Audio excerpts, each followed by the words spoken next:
Hi friends, ನಮಸ್ತೆ. Welcome back to sisters food junction. ಬನ್ನಿ, ನಾನು ಇವತ್ತಿನ ವಿಡಿಯೋದಲ್ಲಿ ಹೈದರಾಬಾದಿ ಸ್ಟೈಲ್ನಲ್ಲಿ ಪನ್ನೀರ್ ದಮ್ ಬಿರಿಯಾನಿ ಯಾವ ರೀತಿ ಮಾಡೋದು ಅಂತ ಸಿಂಪಲಾಗಿ ಈಸಿಯಾಗಿ ತೋರಿಸ್ಕೊಡ್ತಾ ಇದ್ದೀನಿ. ಸೇಮ್ ರೆಸ್ಟೋರೆಂಟ್ನಲ್ಲೆಲ್ಲ ಸಿಗುತ್ತಲ್ಲ, ಅದೇ ರೀತಿ ನಾವು ಮನೆಯಲ್ಲೇ ಮಾಡ್ಕೋಬೋದು. ಕಡಿಮೆ ಇಂಗ್ರೀಡಿಯೆಂಟ್ಸಲ್ಲಿ ಸೂಪರಾಗಿರುವಂಥ ಟೇಸ್ಟಿಯಾಗಿರುವಂಥ ದಮ್ ಬಿರಿಯಾನಿ ಯಾವ ರೀತಿ ಮಾಡೋದು ಅಂತ ನೋಡೋಣ. ಏನೇನು ಇಂಗ್ರೀಡಿಯೆಂಟ್ ಬೇಕು ಅಂತ ನೋಡೋದಾದರೆ, ನಾನಿಲ್ಲಿ 200 ಗ್ರಾಮ್ ಆಗೋಷ್ಟು ಪನ್ನೀರ್ನ ಕ್ಯೂಬ್ ರೀತಿ ಕಟ್ ಮಾಡಿಕೊಂಡು ಒಂದು ಬಟ್ಲಿಗೆ ಸೇರಿಸ್ಕೊಳ್ತಾ ಇದ್ದೀನಿ. ಅದೇ ರೀತಿ ಕ್ಯೂಬ್ ರೀತಿ ಕಟ್ ಮಾಡ್ಕೊಂಡಿರೋಂಥ ಒಂದು ಕ್ಯಾಪ್ಸಿಕಮ್, ಹಾಗೆ ಒಂದು ಈರುಳ್ಳಿನೂ ಸಹ ಇದೇ ರೀತಿ ಕಟ್ ಮಾಡಿಕೊಂಡು ಅದಕ್ಕೆ ಸೇರಿಸ್ಕೊಳ್ತಾ ಇದ್ದೀನಿ. ಇದು ಆಪ್ಷನಲ್, ಬೇಕಾದರೆ ಹಾಕ್ಕೋಬೋದು, ಇಲ್ಲಾಂದರೆ ಸ್ಕಿಪ್ ಮಾಡ್ಬೋದು. ಅದೇ ರೀತಿ ಕರಿಬೇವು ಹಾಕ್ಕೊಳ್ತಾ ಇದ್ದೀನಿ. ಸ್ವಲ್ಪ ಪುದೀನ ಸೊಪ್ಪು ಹಾಗೂ ಕೊತ್ತಂಬರಿ ಸೊಪ್ಪನ್ನ ಇದಕ್ಕೆ ಸೇರಿಸ್ಕೊಳ್ತಾ ಇದ್ದೀನಿ. ಅದೇ ರೀತಿ ಒಂದು 4 ಹಸಿಮೆಣಸಿನ್ಕಾಯಿನ ಉದ್ದಕ್ಕೆ ಸೀಳ್ಬಿಟ್ಟು ಸೇರಿಸ್ಕೊಳ್ತಾ ಇದ್ದೀನಿ. ಅರ್ಧ ಟೇಬಲ್ ಸ್ಪೂನ್ ಆಗೋಷ್ಟು ಅರಿಶಿಣದ ಪುಡಿ, 1 ಟೇಬಲ್ ಸ್ಪೂನ್ ಆಗೋಷ್ಟು ಸಂಬಾರದ ಪುಡಿನ ಸೇರಿಸ್ಕೊಳ್ತಾ ಇದ್ದೀನಿ. ಹಾಗೆ ರುಚಿಗೆ ತಕ್ಕಷ್ಟು ಉಪ್ಪನ್ನ ಸೇರಿಸ್ಕೋಬೇಕಾಗುತ್ತೆ.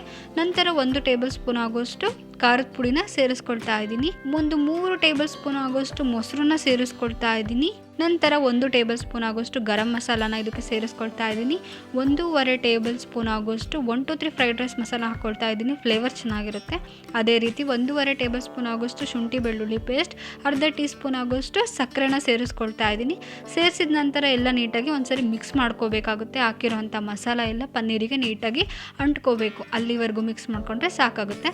ಇದು ಮಿಕ್ಸ್ ಆಗಿದೆ. ಲಾಸ್ಟಿಗೆ ಒಂದು 2 ಟೇಬಲ್ ಸ್ಪೂನ್ ಆಗೋಷ್ಟು ನಿಂಬೆ ಹಣ್ಣಿನ ರಸನ ಹಿಂಡ್ಕೊಳ್ತಾ ಇದ್ದೀನಿ. ಹಾಕಿದ್ಮೇಲೆ ಒಂದ್ಸರಿ ಮಿಕ್ಸ್ ಮಾಡ್ಕೊಳ್ತಾ ಇದ್ದೀನಿ. ಮಿಕ್ಸ್ ಮಾಡಿದ ನಂತರ ಇದನ್ನು ಒಂದು 20 ಮಿನಿಟ್ಸು ಪನ್ನೀರ್ ಮ್ಯಾರಿನೇಟ್ ಆಗಲಿಕ್ಕೋಸ್ಕರ ಒಂದು ಸೈಡ್ ಎತ್ತಿಡ್ತಾ ಇದ್ದೀನಿ. ನಾನಿಲ್ಲಿ ಒಂದು ಕಡೆ ಪನ್ನೀರ್ ಮ್ಯಾರಿನೇಟ್ ಆಗಲಿಕ್ಕೆ ಇಟ್ಟಿದ್ದೀನಿ, ಒಂದು ಕಡೆ ಅನ್ನ ಮಾಡ್ಕೊಂಡ್ಬಿಡ್ತೀನಿ. ಅದಕ್ಕಾಗಿ 1 ಗ್ಲಾಸ್ ಆಗೋಷ್ಟು ಬಾಸುಮತಿ ಅಕ್ಕಿ ತೊಗೊಂಡಿದ್ದೀನಿ. ಒಂದು 2 ಸರಿ ನಾನಿಲ್ಲಿ ತೊಳ್ಕೊಳ್ತಾ ಇದ್ದೀನಿ. ಅಕ್ಕಿ ನೀಟಾಗಿ ವಾಶ್ ಮಾಡ್ಕೊಳ್ತಾ ಇದ್ದೀನಿ.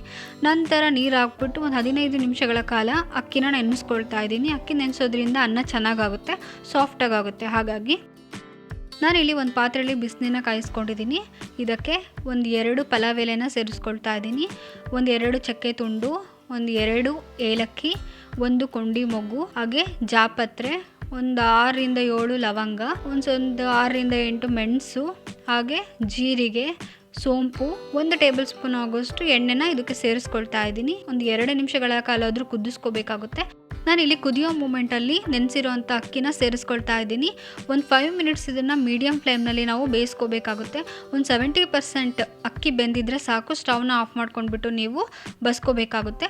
ಅನ್ನ ಹಾಕ್ತಿರ್ಲಿ, ಇನ್ನೊಂದು ಸೈಡು ನಾನು ಫ್ರೈಡ್ ಆನಿಯನ್ಸ್ ಮಾಡ್ಕೊಳ್ತಾ ಇದ್ದೀನಿ. ಅದಕ್ಕೆ ಒಂದು ಕಡಾಯಿ ಇಟ್ಕೊಂಡಿದ್ದೀನಿ. 1 ಟೇಬಲ್ ಸ್ಪೂನ್ ಆಗೋಷ್ಟು ಎಣ್ಣೆ ಹಾಕ್ಬಿಟ್ಟು ಬಿಸಿ ಆದ ನಂತರ ಉದ್ದಕ್ಕೆ ಹಚ್ಕೊಂಡಿರೋಂಥ ಈರುಳ್ಳಿನ ಹಾಕ್ಕೊಂಡು ಫ್ರೈ ಮಾಡ್ಕೊಳ್ತಾ ಇದ್ದೀನಿ. ಇದು ಲೈಟಾಗಿ ಗೋಲ್ಡನ್ ಬ್ರೌನ್ ಕಲರ್ ಆಗುತ್ತೆ, ಅಲ್ಲಿವರೆಗೂ ಫ್ರೈ ಮಾಡ್ಕೋಬೇಕಾಗುತ್ತೆ. ನೋಡಿ, ಫ್ರೈಡ್ ಆನಿಯನ್ಸ್ ರೆಡಿ ಆಗಿದೆ. ಒಂದು ಸೈಡ್ ಎತ್ತಿಟ್ಕೊಳ್ತಾ ಇದ್ದೀನಿ. ಅದೇ ಬಾಣಲಿಲಿ ಆಲ್ರೆಡಿ ಎಣ್ಣೆ ಇರುತ್ತೆ ಅಲ್ವಾ, ಅದಕ್ಕೇ 1 ಟೇಬಲ್ ಸ್ಪೂನ್ ಆಗೋಷ್ಟು ಎಣ್ಣೆ ಎಕ್ಸ್ಟ್ರಾ ಹಾಕ್ಕೊಂಡು ನಾವು ಅವಾಗಲೇ ಮ್ಯಾರಿನೇಟ್ ಮಾಡಲಿಕ್ಕೆ ಇಟ್ಕೊಂಡಿದ್ವಲ್ವ ಪನ್ನೀರು, ಮ್ಯಾರಿನೇಟ್ ಆದ ನಂತರ 20 ಮಿನಿಟ್ಸ್ ಆಗಿದೆ ಅಲ್ವಾ, ಅದಾದ ನಂತರ ಇದಕ್ಕೆ ಹಾಕ್ಕೊಂಡ್ಬಿಟ್ಟು ನಾನಿಲ್ಲಿ ಫ್ರೈ ಮಾಡ್ಕೊಳ್ತಾ ಇದ್ದೀನಿ. ಇಲ್ಲಿ ಮಸಾಲೆ ಸ್ವಲ್ಪ ಗಟ್ಟಿಯಾಗಿರೋದ್ರಿಂದ ಅದಕ್ಕೆ ಸ್ವಲ್ಪ ನೀರನ್ನ ಸೇರಿಸ್ಕೊಂಡು ಕುದಿಸ್ಕೊಳ್ತಾ ಇದ್ದೀನಿ. ಅದೇ ರೀತಿ ಅರ್ಧ ಟೇಬಲ್ ಸ್ಪೂನ್ ಆಗೋಷ್ಟು ಕಸೂರಿ ಮೇಥಿನ ಸೇರಿಸ್ಕೊಳ್ತಾ ಇದ್ದೀನಿ. ನಾವಿಲ್ಲಿ ಲೋ ಫ್ಲೇಮ್ನಲ್ಲೇ ಇದನ್ನು ನೀಟಾಗಿ ಫ್ರೈ ಮಾಡ್ಕೋಬೇಕಾಗುತ್ತೆ. ನೋಡಿ, ಎಣ್ಣೆ ಎಲ್ಲ ಬಿಡ್ತಾ ಇದೆ. ಇವಾಗ ಮಸಾಲ ರೆಡಿ ಆಗಿದೆ.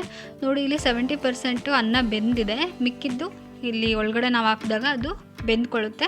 ಇದನ್ನು ನೀವು ಈಕ್ವಲಾಗಿ ಸ್ಪ್ರೆಡ್ ಮಾಡ್ಕೋಬೇಕಾಗುತ್ತೆ. ನಾವು ಮಾಡ್ಕೊಂಡಿರೋ ಅಂಥ ಅನ್ನ ಎಲ್ಲನೂ ಇದ್ರ ಮೇಲೆ ಹಾಕ್ಕೊಳ್ತಾ ಇದ್ದೀನಿ. ಈಕ್ವಲಾಗಿ ನಾನಿಲ್ಲಿ ಸ್ಪ್ರೆಡ್ ಮಾಡ್ಕೊಳ್ತಾ ಇದ್ದೀನಿ. ನಾನಿಲ್ಲಿ ಸ್ಟವ್ನ ಲೋ ಫ್ಲೇಮ್ನಲ್ಲೇ ಇಟ್ಕೊಂಡಿದ್ದೀನಿ. ನೀವು ಹೈ ಫ್ಲೇಮ್, ಮೀಡಿಯಮ್ ಫ್ಲೇಮ್ನಲ್ಲಿ ಇಟ್ಕೋಬಾರ್ದು, ಲೋ ಫ್ಲೇಮ್ನಲ್ಲಿ ಇಟ್ಕೊಂಡು ಇದನ್ನು ಮಾಡ್ಕೋಬೇಕಾಗುತ್ತೆ. ನಾನಿಲ್ಲಿ ಕೇಸರಿನ ನೀರಿನಲ್ಲಿ ನೆನೆಸಿ ಇಟ್ಕೊಂಡಿದ್ದೆ, ಅದನ್ನು ಫುಲ್ ಹಾಕ್ಕೊಳ್ತಾ ಇದ್ದೀನಿ, ಒಂದು ಲೇಯರ್. ಆವಾಗಲೇ ನಾವು ಫ್ರೈಡ್ ಆನಿಯನ್ಸ್ ಮಾಡಿಟ್ಕೊಂಡಿದ್ವಲ್ಲ, ಅದನ್ನು ಹಾಕ್ಕೊಳ್ತಾ ಇದ್ದೀನಿ, ಒಂದು ಲೇಯರ್. ನಾನಿಲ್ಲಿ ದಮ್ ಕಟ್ಟಲಿಕ್ಕೋಸ್ಕರ ಅಲ್ಯೂಮಿನಿಯಂ ಶೀಟ್ನಿಂದ ಮುಚ್ತಿದ್ದೀನಿ. ಅದೇ ರೀತಿ ಲಿಡ್ನ ಕ್ಲೋಸ್ ಮಾಡಿಬಿಟ್ಟು ಯಾವುದೇ ರೀತಿ ಏರೋಟ್ ಆಗದೇ ಇರೋ ಥರ ನಾನು ಎಲ್ಲ ಕಡೆ ಕವರ್ ಮಾಡಿದ್ದೀನಿ. ಹೋಲ್ ಇರೋದ್ರಿಂದ ನಾನೊಂದು ಪೇಪರ್ ಇಟ್ಟಿದ್ದೀನಿ. ನಾನಿಲ್ಲಿ 10 to 15 ಮಿನಿಟ್ಸು ಲೋ ಫ್ಲೇಮ್ನಲ್ಲೇ ಬೇಯಿಸ್ಕೋಬೇಕಾಗುತ್ತೆ. ನೋಡಿ, ಸಿಮ್ಮರಲ್ಲೇ ಇಟ್ಟಿದ್ದೀನಿ. ನೋಡಿ, ಇದು ಇವಾಗ ದಮ್ ಕಟ್ ಆಗಿದೆ. ತೋರಿಸ್ತಾ ಇದ್ದೀನಿ ಯಾವ ರೀತಿ ಬಂದಿದೆ ಪನ್ನೀರ್ ದಮ್ ಬಿರಿಯಾನಿ ಅಂತ. ನೋಡಿ, ಎಷ್ಟು ಸುಂದರವಾಗಿ ಕಾಣ್ತಿದೆ, ಹಾಗೂ ತಿಂದಾಗ ತುಂಬ ಟೇಸ್ಟಿಯಾಗಿತ್ತು. ನಾವು ಹೊರಗಡೆ ಹೋಗ್ಬಿಟ್ಟು ಹೋಟೆಲಲ್ಲಿ, ರೆಸ್ಟೋರೆಂಟಲ್ಲೆಲ್ಲ ತಿಂತೀವಲ್ಲ, ಸೇಮ್ ಅದೇ ರೀತಿ ಮಾಡ್ಕೋಬೋದು ನಾವು ಮನೇಲಿ. ಮತ್ತು ತುಂಬ ಜನ ತಿನ್ಬೋದು, ಮನೆಯವರೆಲ್ಲ ತಿನ್ಬೋದು ಅಲ್ವಾ. ಹೊರಗಡೆ ಹೋಗ್ಬಿಟ್ರೆ ಒಂದು ಬೌಲಿಗೆ 150-200 ರೂಪಾಯಿ ಕೊಡಬೇಕಾಗುತ್ತೆ. ಬಟ್ ಕಡಿಮೆ ಇಂಗ್ರೀಡಿಯೆಂಟಲ್ಲಿ ನಾವು ಮನೆಯವರೆಲ್ಲ ತಿನ್ನೋ ಥರ ಮಾಡ್ಕೋಬೋದು ದಮ್ ಬಿರಿಯಾನಿ. ತುಂಬ ರುಚಿಯಾಗಿರುತ್ತೆ. ನೀವು ನಿಮ್ಮ ಮನೇಲಿ ಟ್ರೈ ಮಾಡಿ, ಎಲ್ಲರೂ ಇಷ್ಟಪಡ್ತಾರೆ. ಸೊ ಪ್ಲೀಸ್ ನಮ್ಮ ರೆಸಿಪಿ ಇಷ್ಟ ಆದರೆ ರೆಸಿಪಿನ ಲೈಕ್ ಮಾಡೋದನ್ನ ಮರಿಬೇಡಿ. ಹಾಗೆ ಪ್ಲೀಸ್ ನಮ್ಮ ಚಾನಲನ್ನು ಸಬ್ಸ್ಕ್ರೈಬ್ ಮಾಡ್ಕೊಳ್ಳಿ. ಪಕ್ಕದಲ್ಲೇ ಇರುವ ನೋಟಿಫಿಕೇಷನ್ ಬೆಲ್ನ ಕ್ಲಿಕ್ ಮಾಡಿ. ಹೀಗೆ ನಮ್ಮನ್ನು ಸಪೋರ್ಟ್ ಮಾಡ್ತಾಯಿರಿ. Thanks for watching.